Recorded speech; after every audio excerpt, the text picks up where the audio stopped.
Hello everyone, and welcome to Delft Stack. Today we have a very useful video.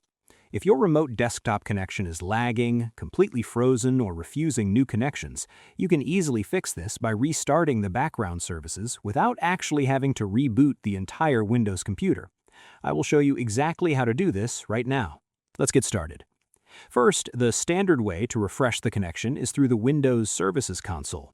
Press the Windows key and the R key at the same time to open your Run dialog box. Type exactly services.msc and press Enter.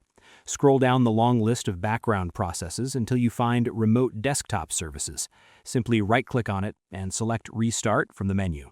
It will take a few seconds to successfully refresh the service and accept new remote connections. Next, if the main Services app is failing to load, you can force the restart directly through your Task Manager.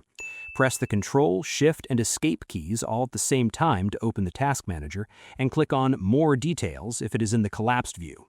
Click on the Services tab at the very top, scroll down to find the service specifically named TermService, right-click on it, and hit Restart.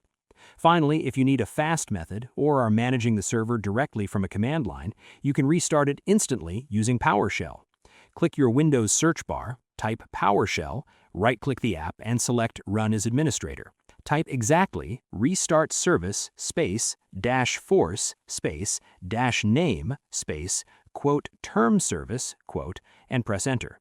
Your remote session will momentarily disconnect while the system forces the internal desktop service to completely restart. Within about 10 to 30 seconds, you will be able to connect flawlessly again. I hope you found this guide helpful. If you did, please give this video a thumbs up, share it, and subscribe. Thanks for watching.